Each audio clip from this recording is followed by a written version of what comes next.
Olá, eu sou Edward C. Thomas. Eu nasci em West Newton em 1886, em Massachusetts. E meu tema de trabalho, tudo que eu fiz na minha vida, é sobre teoria da aprendizagem e behaviorismo. Ok? Na minha vida em Massachusetts, eu tive a minha primeira formação no Institute of Technology. E eu me formei primeiramente em eletroquímica, em 1911. Depois, acasos da vida, eu fui parar em Harvard, onde eu estudei filosofia e psicologia. Em 1912, eu viajei para Gießen, na Alemanha, onde, através de Kafka, eu estudei psicologia na escola de Gestalt. O que aconteceu lá? Eu estudei sobre aprendizagem e os fatores cognitivos da aprendizagem. Os fatores cognitivos da aprendizagem, além do behaviorismo clássico. Ok?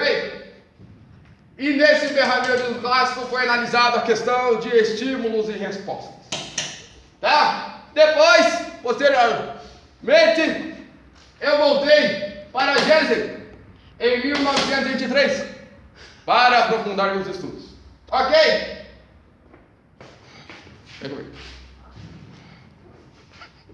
Além, depois disso, eu escrevi um livro, O Comportamento Intencional em Animais e Homens, em 1932.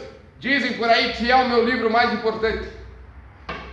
Posteriormente a isso, delineei a aprendizagem cognitiva através de animais como ratos, coisa linda de ver, através de labirintos, ok?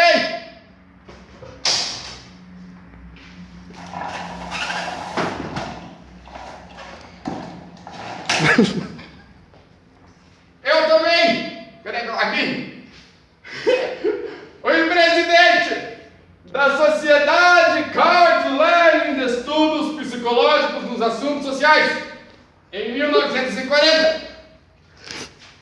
Recebi o prêmio AMPA por minha contribuição na ciência. Recebi homenagem de honraria na Universidade de Berkeley. Fui presidente da Associação Americana de Psicologia e criei uma obra, Drive to War, em 1942, sobre a relação dos meninos indo para a guerra.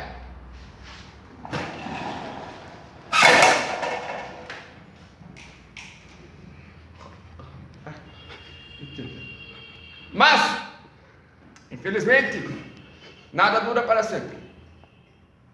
E eu vim a falecer em 19 de novembro de 1959. Essa é a minha história. Se você quer saber mais sobre o meu trabalho, continue vendo esse vídeo.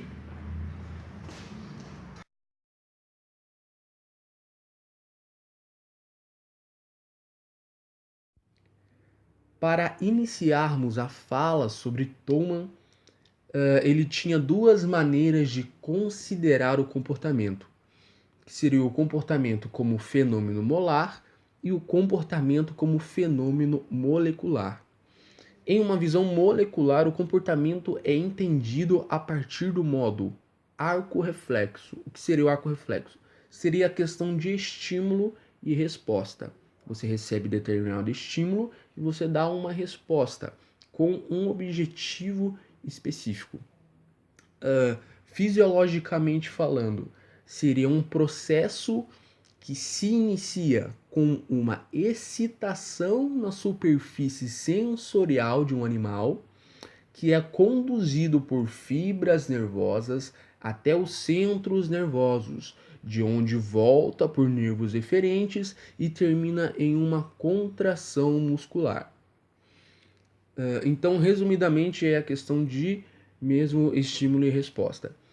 Tomam dar alguns exemplos, como um rato que sai de um labirinto, um gato que escapa de uma gaiola, um homem que dirige seu carro de volta para casa, uma criança que se esconde de um estranho.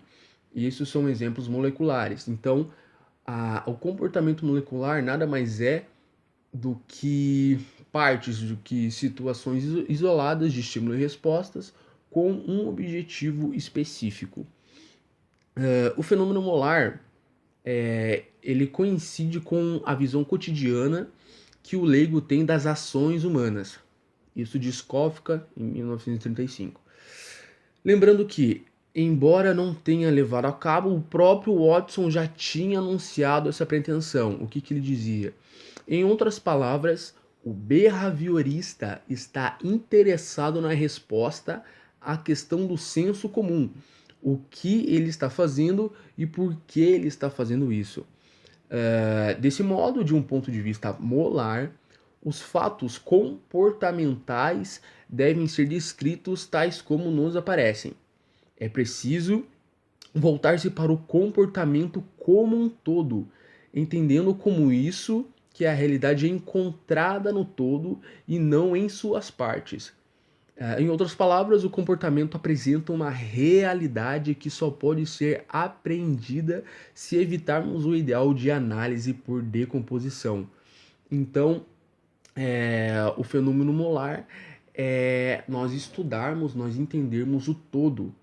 Como ele diz, como Thoman diz, de criação de mapas cognitivos. Então, são circunstâncias, são respostas que definem um todo. Então, resumidamente, fenômeno molar é essa questão de você entender o todo, de você ter uma visão ampla da situação, e a visão molecular seriam as partes, seriam as situações com um objetivo devido ao estímulo e resposta. Aprendizagem latente. Aprendizagem latente é a aprendizagem que não é aparente quando um sujeito está sendo ensinado, mas ela se manifesta em uma data posterior, quando as habilidades ou comportamentos aprendidos necessários para a situação específica. Exemplo de atividade latente. Quando alguém dirige para o trabalho todo dia, ela ganha um conhecimento de estradas e empresas da região ao longo do caminho. Esse conhecimento está escondido no cérebro do sujeito até que seja necessário. A pessoa ela dirige até o serviço ou algo que ela costuma fazer todo dia, um trajeto que ela faz todo dia, e precisa parar num posto para abastecer.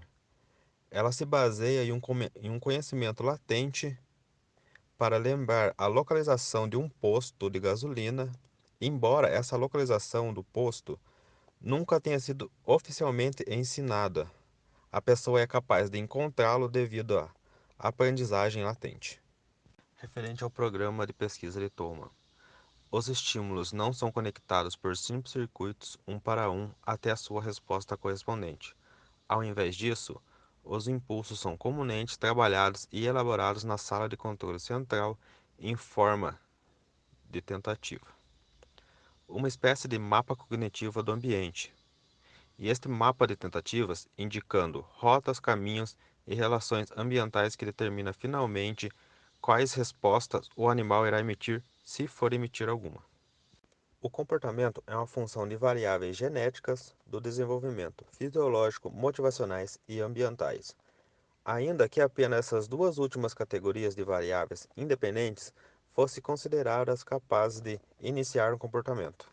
O comportamento é possível derivar uma classe de variáveis intervenientes, cognição que serve para estabelecer sentido à explicação da aprendizagem, na medida em que descreve os objetivos.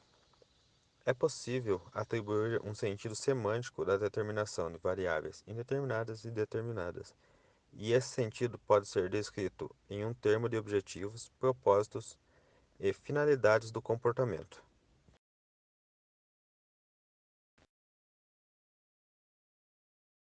Vamos falar um pouco do sistema de Thom, que consiste na relação entre teorias empíricas através das experiências e a teorização da tradição do positivismo lógico.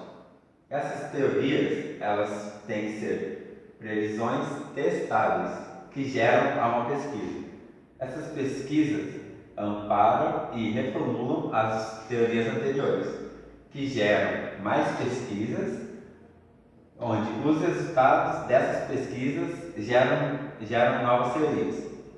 No sistema de Thom, conseguimos chegar a três pontos. O primeiro, onde a aprendizagem é sempre proposital para atingirmos a meta. O segundo, ele é muito engraçado também, pois os fatores ambientais são usados para alcançar as metas. O terceiro e último, gente, está terminando. O organismo seleciona o caminho mais curto, mais fácil, para o quê? Para atingirmos a meta. E é isso aí, gente. Muito obrigado, estava muito nervoso e o meu cameraman está rindo.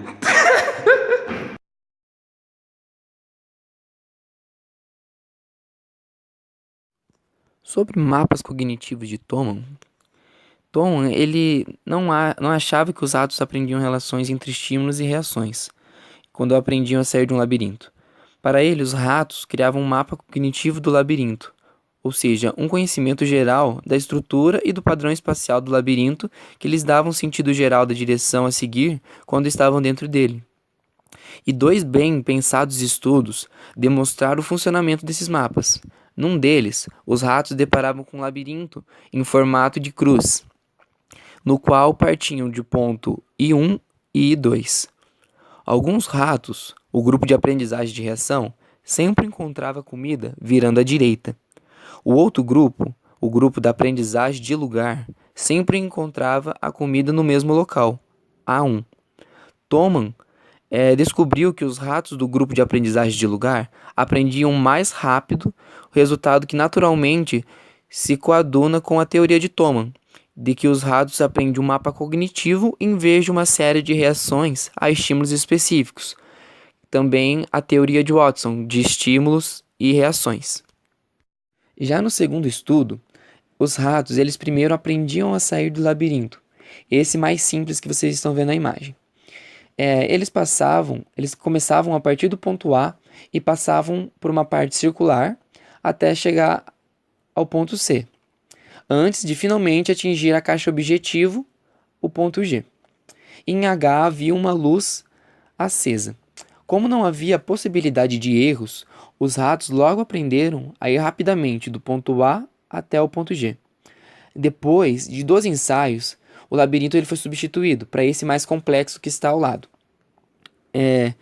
E agora o caminho o caminho C ele estava bloqueado e os ratos tinham que optar por uma outra rota até chegar à comida. Um behaviorista que acreditava cegamente no esquema estímulo-reação, vulgo Watson, ele falava que certamente ele escolheria ou o caminho 9 ou o caminho 10, as rotas mais semelhantes ao caminho C. Mas Thom, ele relata que o caminho 6, a melhor opção para ir até o local que a comida estava, foi o mais escolhido. E Thom, ele argumentou que os ratos eles haviam adquirido não apenas um mapa de rota, que mostrava o caminho treinado, que levava a comida, mas melhor dizendo, um mapa mais amplo que indicava que a comida estava situada em tal e tal direção na sala.